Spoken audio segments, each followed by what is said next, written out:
Assalamualaikum warahmatullahi wabarakatuh.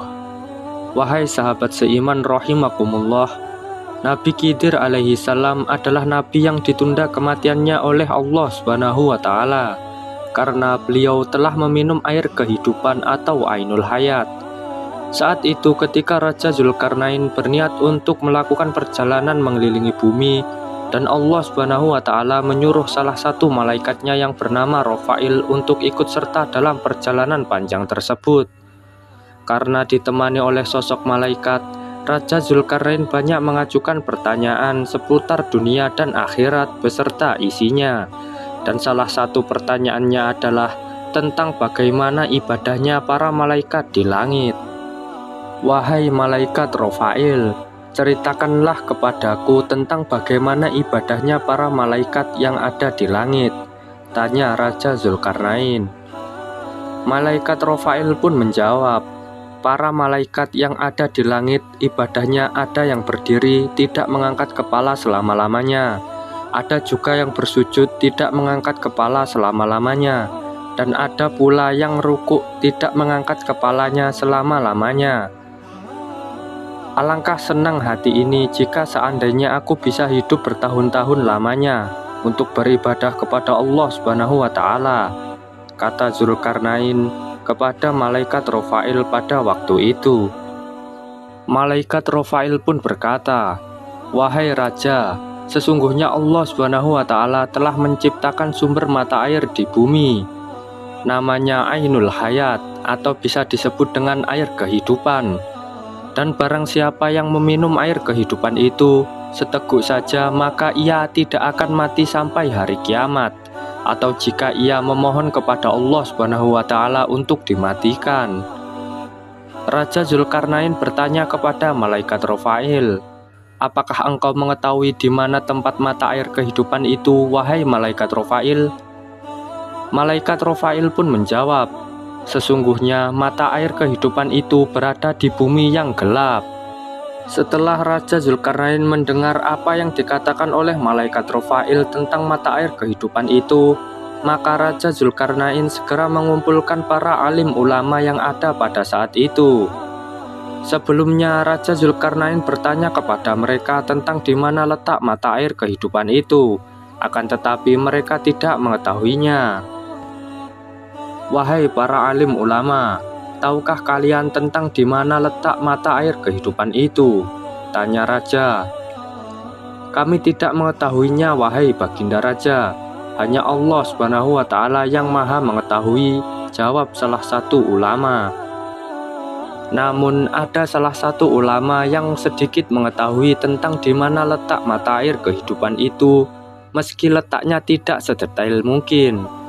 Alim ulama itu pun berkata, sesungguhnya aku pernah membaca di dalam wasiat Nabi Adam alaihi salam, beliau berkata bahwa sesungguhnya Allah Subhanahu wa taala meletakkan air kehidupan itu di bumi yang gelap.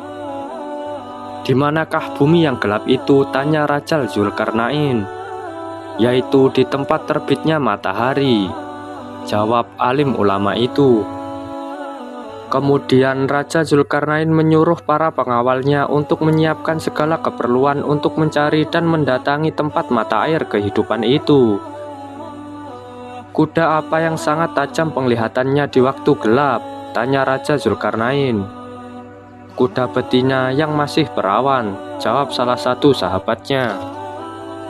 Akhirnya Raja Zulkarnain mengumpulkan 1000 kuda betina yang masih perawan, dan beliau juga memilih di antara 6000 pasukannya yang pandai dan ahli mencambuk.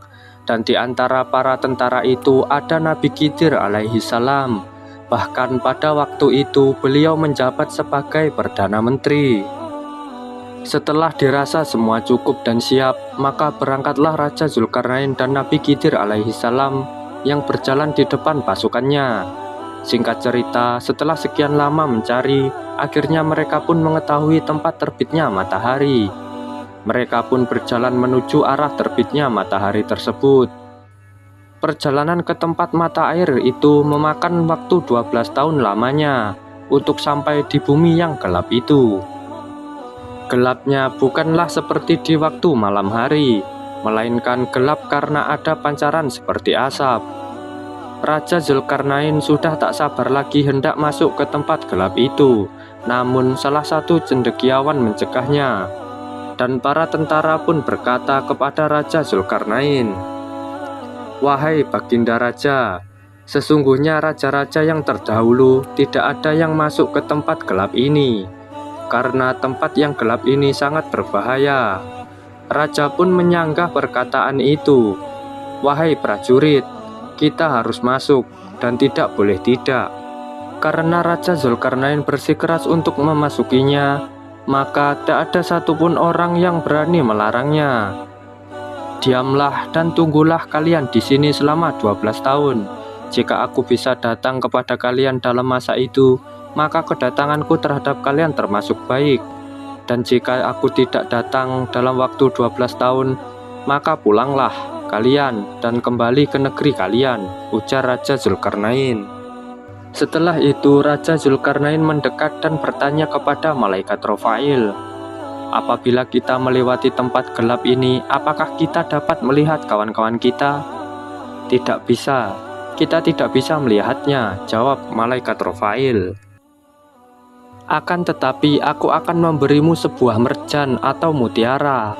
Apabila mutiara ini engkau letakkan di atas bumi, maka mutiara itu dapat menjerit dengan suara yang keras.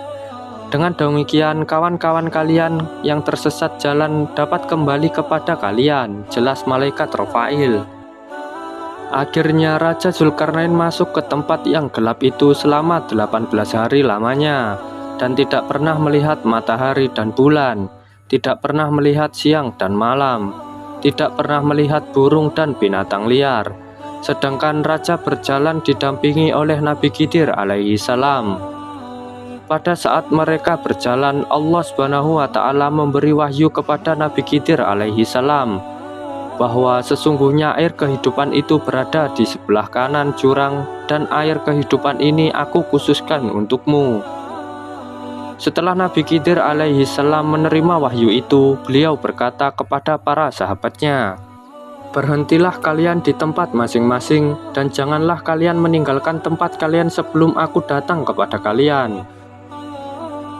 Kemudian Nabi Khidir alaihi salam menuju ke sebelah kanan jurang hingga beliau menemukan air kehidupan itu.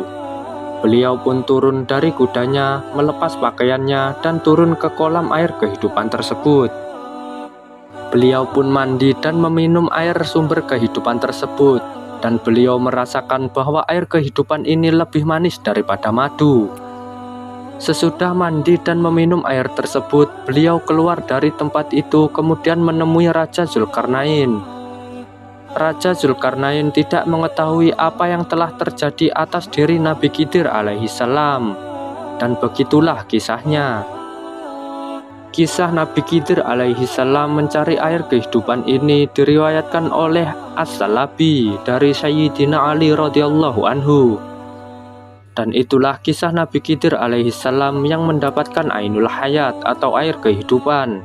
Dan mungkin ada versi lain yang berbeda, namun tujuannya tetap sama, yaitu untuk menceritakan mengapa Nabi Khidir alaihi salam masih hidup di dunia sampai sekarang. Wallahu a'lam bishawab. Semoga kisah ini bisa menambah wawasan dan bermanfaat untuk kita semua. Amin ya robbal alamin. Wassalamualaikum warahmatullahi wabarakatuh.